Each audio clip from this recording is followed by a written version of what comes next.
You met him when he got out of prison. I met him in Geneva at the World Council of Churches. His first public outing was to Switzerland and to the churches, who had been at the backbone of the anti-apartheid struggle, who had stood alongside him when many described him as a terrorist, when many wore T-shirts that said, "Hang Nelson Mandela," a very different time. And you saw then that this was a man imbued with values and a vision. He gave that to politics, and it's that which is so sorely missing from politics, not just in South Africa, but in our world today. What had prison done to him? I think it had strengthened him, ironically. This was a man who, after all, had always had focus and discipline. That was the hallmark of his life, had been the hallmark of his life up until then.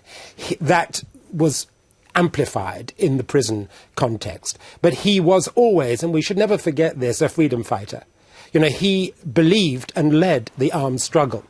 But such was the overwhelming power of love in his life that he knew that part of the discipline and focus of that had to be the capacity to reconcile, had to be the capacity to build bridges. And whenever I met him, in whatever capacity that was, whether it was as a lay church person, as a cabinet minister, or as High Commissioner, always there was this sense that he had a profound moral purpose linked with an acute political strategy. You know, he was not, and it's a great mistake to paint him as somehow a sort of saintly innocent abroad. He was a politician. He was a politician through and through, an activist, but he had a moral compass, and that compass didn't just guide him and the ANC, because he was part of a cadre. I mean, we're talking about a man who worked alongside Walter Sisulu, Oliver Tambo, you know, and their wives. Adelaide, all the famous names Winnie, of the early, Albertina, you know, they were part of a movement that had this focus and discipline, but was rooted in profound values.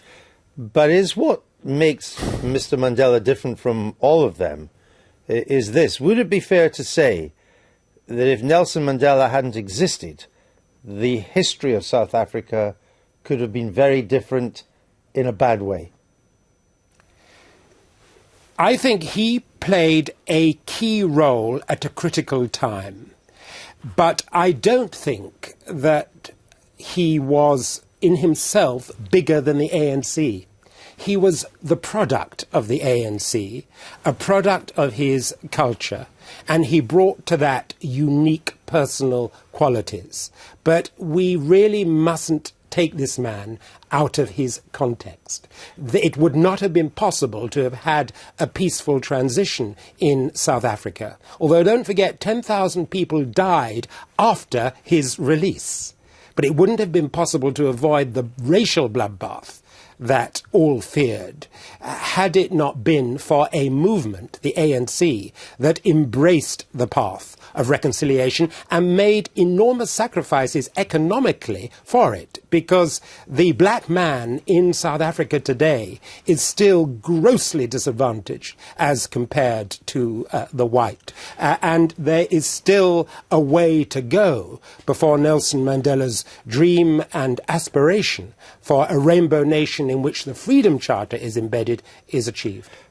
But Mandela was the one black leader of all the ones that you've mentioned that had an authority and a cut-through with the Afrikaner and the other white South African community. The other ANC leaders did not have that. Mr. de Klerk, and I spoke to him in 1993 or 94, I think it was, he said he really couldn't have done it other than with Mandela. Mr. de Klerk was intimately involved in those negotiations. There's no doubt that the two men did develop a very strong relationship. And in politics, as you know, and as we all know, relationships are actually, at the end of the day, very important. And that relationship between F.W. de Klerk and Nelson Mandela was an important one. But I do say again, Andrew, you know, having lived there, having worked as part of this movement for many years, don't forget Tambo, don't forget Sisulu, don't forget Chris Hani, don't forget We're not forgetting any of these, but it is, because we are just in the aftermath of Mr. Mandela's death, though. Because they are all part of a movement. Okay, you've made that point.